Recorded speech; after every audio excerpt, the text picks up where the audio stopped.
Engineering Squared. We're so excited to have Srinithi Srinivas, a Vainika, here with us today. Welcome to the channel, and to start, could you please give us a brief introduction about yourself and your gurus? Yeah, thank you for having me. So my name is Srinithi Srinivas. I've been learning the Veena since the age of 7. I started my journey under Srimati Jayanti Ramaswamy in Maryland, and then transitioned to learning under Srimati Varalakshmi Vijayaraghavan when I moved to North Carolina, and I'm currently learning under Srimati Prabhavati Vijayaraghavan. So yeah, outside of that, I graduated from UNC Chapel Hill in May of 2025 with a bachelor's in economics, and I've been working full-time for a year now. That's nice. So the Veena is known for its deep and resonant gamakams. How do you bring these on the frets of the Veenas, and do you have any tips for those beginners who are just starting out? Yeah, so I think with gamakas, especially on the Veena, the name of the game is really control, right? Because compared to an instrument like the piano where you can, go between two notes, it really depends on how you're pulling the fret. And just, I think, even pulling a little extra or a little less makes a huge difference to the listener. And so I think the biggest thing that's helped me is to listen to my guru or a recording of the song and really be able to hear that in my mind, even when I'm not playing. I need to be able to hear how it sounds. And I think once you have it in your mind, it's very easy to play around and try to get it exactly. So that's, I think, my biggest tip. But I think control and visualizing and putting those together makes a really accurate gamaka. Do you have any go-to artists you like to listen to for their gamakas? Not particularly. I think, with Vainikas, I think all of them have, great gamakas. Obviously, I've performed with Srimati Nirmala Rajashekar before, and she has great gamakas in all of her performances.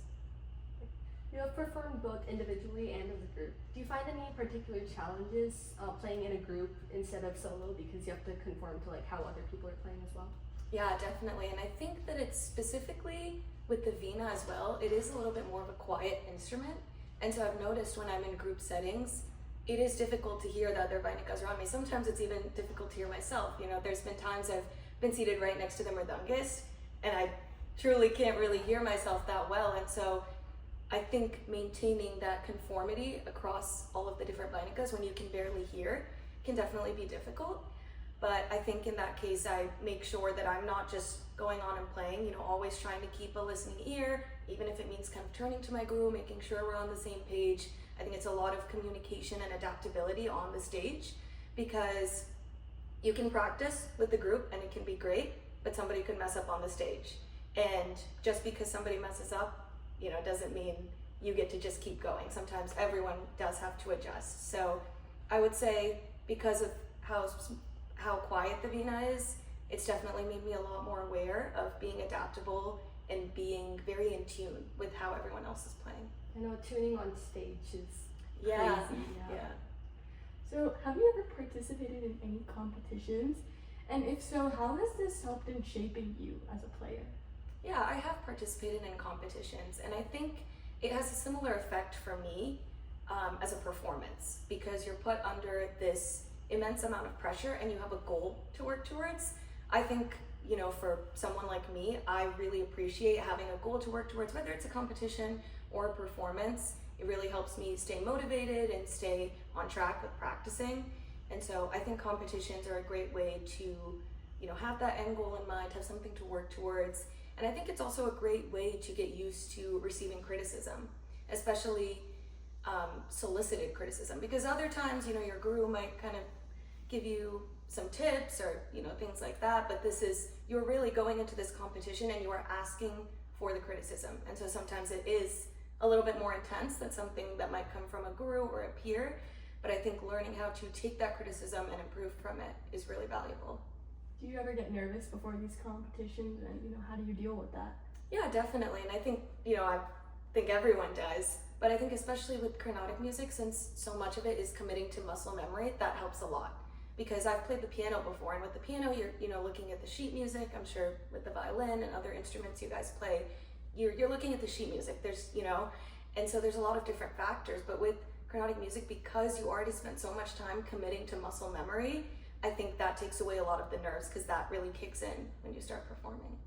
You actually touched on our next question, which was how do you differentiate between praise and criticism, and how do you think each one has its own values? Yeah, that's a good question. I think criticism, for me at least, is whenever I go into a performance or I come out of even a meeting at work, anything, I think I am my own harshest critic. I've already kind of made in my head of, okay, this is what I could have done better. I'd love to kind of reflect on what could have been done better, what could have been done different, what could I change for next time. And I think being able to give myself that criticism first really helps when I receive it from other people. I think if you kind of sit there and tell yourself, oh, I did perfect, I did great, when you're faced with criticism, it can be very jarring. But I think for me, being very self-aware of how I've done and being open to recognizing my own mistakes helps me to take criticism better and actually be able to apply it rather than taking it personally. And I think praise is always, great, love to receive praise, but also, praise is very touching to me because it means that the listener enjoyed listening to the music I was able to make, and I think that's awesome. So yeah, definitely love to be encouraged, but also love to hear criticism, not only from my group, but from other people that might not even play the Veena, because sometimes they have valuable perspectives. I think being your own critic is a very nice quality to have. I know sometimes it is super painful, but it's nice because you prepare yourself to hear the criticism from other people. So if we were to personify each ragam, which ragam do you think would describe your personality? Oh, that's a good question. I would say the first one that really comes to mind for me is Nate, specifically kind of because of the Shatuthi Rishabham, which is kind of a note that's placed in there, and I think it's one of the only notes in that ragam that stands out, but it brings so much personality, and I really like and identify with ragams like that, like even Kalyani to an effect with the Prati Madhyamam. I really appreciate how one note can kind of make such a big impact, because when you look at the rest of the raga, it might align with other ragas, but because of these one or two notes that are different and unique, the ragas are instantly recognizable. So I would say for me, that's definitely kind of how I view myself. I'm very adaptable to different people and different situations, but I do like to bring my personality out and kind of be an individual. And so those ragas have always been very interesting to me. Do you think playing those ragams are a bit different because you're used to playing the on the first two frets? So Yeah, change it? for sure. But I think that makes it more exciting. And honestly, I do think it's a little easier. Like whenever I play Nate, it's like, okay, I know, it's kind of that recognizable thing. Versus other ragas that are more similar, I think it's easier to kind of get mixed up. But these ragas, you know what you're getting into. That's nice. I don't think anyone said Nate on the Yeah, channel yet. We've got a variety of responses. Is there a kriti that you remember learning and you found it particularly difficult for any reason? Yeah, so I think it was last year I played Sri Vishwanatham Bajeham, which is Raga Malika. It has 14 different ragas. And that was really challenging for me because not only, again, are you memorizing and adapting everything to muscle memory, you have to remember each individual raga and be able to kind of adapt, on the go. And also capture the essence of every single raga. You're not playing like Sri Ragam and Mohanam the exact same, you play it differently. And so that was really challenging to have to learn all of the different ragas and switch between them and memorize, all of the different changes. There's there's two different parts in the song where you play one line from each of the ragams very quickly. They're all together. And so that was pretty challenging, but it was very exciting. It keeps things exciting, it's, I think, much more fun than playing something a little more monotonous. Is there another kriti that maybe wasn't the most difficult, but it just really stuck with you throughout your journey? Yeah, so I learned Bantariti Kolu actually for a competition a while back, and to kind of a callback to the previous answer I gave with your practice for competitions and performances, those things really stick with you because you've rehearsed them hundreds of times. And so that song has really stuck with me because I practiced it so many times, and so it's become a sort of go-to for me now because I know it by heart, never need to practice or refresh on it. Whenever I need to play something on the fly, it's kind of in my repertoire there, so that's definitely stuck with me. So what do you think the impact of AI will be in music and also specifically in Carnatic music? That's a good question. I think AI is everywhere now, and I've seen it a lot with EDM and all of those things obviously integrate AI a lot, and I know Google has a new lyric software with AI as well. And I don't know how I feel about it. I have a bit of mixed emotions because I do definitely appreciate AI for some uses, but I think music, Carnatic or not, is a very emotional and personal thing, and Carnatic music especially is devotional, right? And we look at all these composers that have their mudras, that have their signature things, and I just don't see a world in which AI would even come close to being able to replicate what humans have been able to do and have that passion. And I think really with Carnatic music in particular, I mean, it's so full of soul and passion and, you know, personality. Everyone sings the same Kriti or Varnam differently. And, you know, Ragam and Thanam and all these things you come up with on the spot. I just, you know, I think AI might come into play a little bit more, but truthfully, I don't think that it'll make that much of a lasting impact, because I think music is one of those things that AI will never really be able to capture or touch. Yeah, I totally have to agree with you here. This is actually one of our more controversial questions, but another one of our controversial questions is about fusion music. Okay. What are your thoughts on fusion music in general, and also like fusioning with Carnatic music? Yeah, I think it's great. I love listening to fusion music, especially, you know, Western and Carnatic instruments.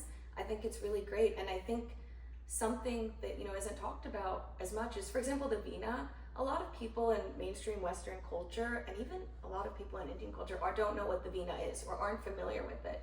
And I think the emergence of this fusion music with different instruments and different styles exposes more people to Carnatic music and to the veena and to like the kanjira and all these instruments that people wouldn't have known about. And I think that's great. I think, you know, more people should always be learning about what's out there, the different kinds of styles of music and religions and customs and cultures. And so in that end, I think fusion music is awesome and exposes different people to a lot of things they might not be familiar with. And it's, you know, really fun to listen to as well. Nice. I think, yeah, it definitely brings the veena to a broader audience. Exactly. It is one of those instruments that's not like super well known. Yeah. So I think that's nice. Yeah. Is there a piece on the top of your head that you can think of? I know there's like the Shape of You remix. Yeah, I've seen that one. I don't know if I can think of one right now.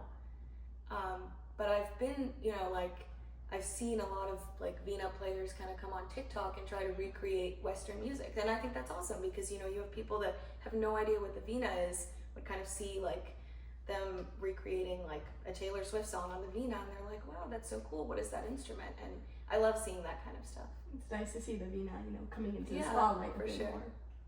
In high school, with things like the SAT and junior year, as well as college and work now, how did you manage to find time to practice and still be on the veena? Yeah, good question. I think for me, it honestly wasn't that difficult or out of the way in high school. I think college and post-grad is when it became a lot more difficult, because in high school you are still very much in this routine of you're at your house, you have access to your instrument. When I moved to college, I didn't have my veena. I mean, I was living in a dorm. It can be kind of difficult to have your veena in there. Eventually, I did take it to my college apartment, but with the different various schedules of college, where sometimes I'd have class in the evening when my guru would be free, and so it was a little harder to work around all of that. And same, you know, now being post-grad and having to work all day and work around schedules, I think that is where it's gotten difficult for me. But I think my biggest philosophy with this and anything is something is better than nothing. And so rather than telling myself, oh, I can't commit to one class a week or multiple classes a week, so I should just quit, telling myself it's okay if I do a class every other week, because I'm still doing the class, I'm still gonna practice, I'm still continuing the veena, and I'm still enjoying myself. And that is far more valuable than getting, you know, on myself because I'm not able to stick to a strict schedule. And so I think that would be my biggest advice for people coming out of high school, going into college, post-grad, moving around, is even if you can do anything, that's better than nothing. And I also think taking advantage of all the opportunities that are presented to you is really important. So whenever my guru asks me if I want to do a performance, I always say yes, because like I mentioned before, that gives me something to work towards. And a goal is like the biggest motivator, right? So that kind of keeps me in line, and it also, you know, keeps me in tune with the art. So continuing to take advantage of opportunities and not, you know, striving for rigidity, and being okay with doing what I can as long as I'm in tune with the art. When you weren't like able to be actively on the veena, what were some things you did to still be engaged with your veena playing and Carnatic music? Yeah, that's a good question. I mean, definitely for sure listening to Carnatic music a lot, and also singing. I'm not a great singer, never claimed to be a great singer, but you know, obviously if I'm learning a piece, I might not have access to my veena. I think singing and listening to it can definitely help get it into my mind and actually make me way more efficient when I do get back to my vina and can practice. So I think there's a lot of ways to stay in tune with it, even when you don't have the vina physically with you. I record almost all of my classes with my guru, and just listening back to those, you know, even if I'm just driving to work and I'm listening to this, something is sticking in my mind. And again, like I said, something is always better than nothing. So online teaching was a very popular thing during the pandemic and also with the rise of social media. How do you think both of these things have changed the way people learn or also view the vina? That's a good question. Like I think I kind of have touched on both of these in previous answers. I think social media has done a great job of exposing a broader audience to not only Carnatic music, but music from other cultures. And I think it's awesome to see, you know, artists like Jayanti Kumarish, who does all of these different series and workshops and kind of makes the vina more palatable to a younger audience. You know, she does go out of her way to do these, you know, fun little games and ragas, and even Nirmala Rajashekar, she will do like these little series on her Instagrams where she does Guess the Raga. And I think all of these things make the younger generation a lot more in touch with the traditions and the customs and make it more accessible, because something like the vina is not always very accessible. It's hard to find a good guru that you gel with, that can adapt to your schedule and your needs. And so I think all of this makes it a lot more accessible. And again, online teaching, right? There's so many gurus abroad in India and other countries that we would never have access to. And I think we are in a really great area with the triangle of so many upcoming musicians and gurus, but not everywhere in America is like that. For sure, there's some places where, you know, someone that's looking for a Carnatic guru would struggle. And so I think this makes it a lot more accessible and a lot easier for more people to learn, which is always a good thing. And then you've done a Jugalbandi with Srinika, your sister. So what were your thoughts on that, and was it easier or harder to work with a sibling rather than a peer? Yeah, I mean, you know, I think it was honestly the same, because I think when we were practicing, we kind of tried to keep it professional, if that makes sense, of like, okay, like this is our plan, this is what we're gonna practice, like we're not just gonna sit here and chat. I think it's great because we know each other and we're more flexible with each other. That made it a lot easier. But yeah, I mean, I think we were able to work really well together, and because we're so used to communicating with each other, I think that definitely helped. So I would honestly say easier than working with a peer. I think also the fact we've listened to each other play like countless of times, so like we know their style, we know what they're about to do. So I think that was definitely helpful. Yeah. So in every Carnatic musician's journey, there's often like a hump in their journey. This can be like, you know, when they're learning any manodharma, or maybe when their voice breaks, anything like that. Was there any moment like this in your journey? Yeah, definitely. There was a moment a few years back where I was playing on stage and I actually lost the tuning of my vina, and I wasn't able to really adjust it on the spot. And, you know, it was something that some of the listeners noticed. And I think with these kinds of humps or mistakes, it's really the most valuable thing that can ever happen to you, because now tuning is like seared in my brain. Every time I perform, I'm very aware of my tuning and I'm always checking, and it's something I keep in mind. And I think that if that had never happened, you know, I might not be as in tune with it now. And honestly, that might have just happened in the future at some point. And so I think every setback really makes you hone in, because again, like, we are our own harshest critics. No matter what anyone says, you are kind of critiquing yourself of, oh, I could have done this, I should have done this.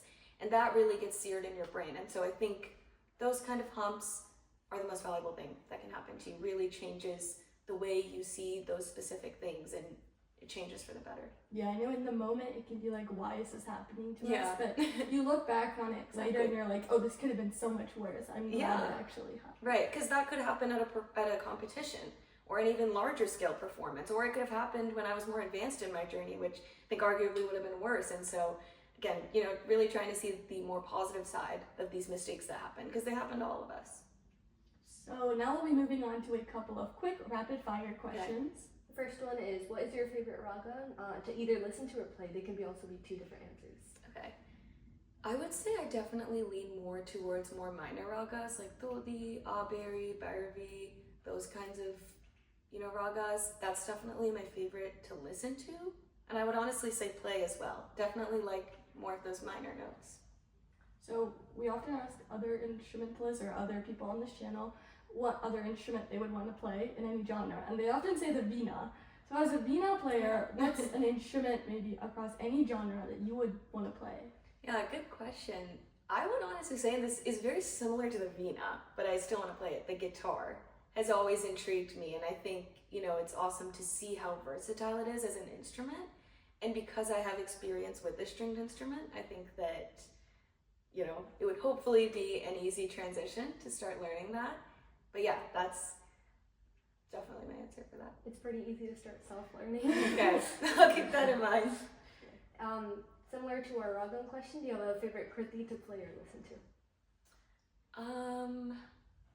I like a lot of Annamacharya kritis. I feel like Adivo Aladivo, Antayunive, they're almost catchy, but again, they kind of have a more of a minor catchiness, if that makes sense. They're not necessarily like your upbeat, classic, kriti that you might be thinking of, Brahmamukha, like they just have a little more soul and minor feel to them, but they're still very catchy and fun to play, so. Do you think you would ever want to teach the vina in the future? Yeah, I can't say I've thought about it much, but I think I'd definitely be open to it. I think it would be fun to explore that new side of the vina, because when you teach something to someone, not only do you become better at it, but you learn a lot more about the instrument, because there's a lot of small things that you would never think about, like how am I placing my hand on this side? I think after this many years, like sometimes my hand tilts off or this or that, and when you're teaching someone, you want to be precise. And so it really makes you think about, am I doing this right? And I've had that experience when I've tutored other people, or I used to teach the piano, and I realized that I had these habits or these shortcuts I was taking, and it really made me sit down and reflect and think, oh, this is the right way to do it, because that's how you would explain it to someone that you're teaching. So I'd definitely be open to it. I think it would be a fun way, like you said, stay in touch with the vina, even when you might not be able to continue learning, and also get better at it yourself. Okay, our last question is, if you could collaborate with any artist, either past or present, who would be your top artist? That's a good one. I would have to say DK Patama for that one, because I think she had a very unique foray into Carnatic music. She didn't really have the traditional upbringing of like a guru, like MS maybe did. It was more of an untraditional route, and she also did a lot of film music in addition to the traditional Carnatic music.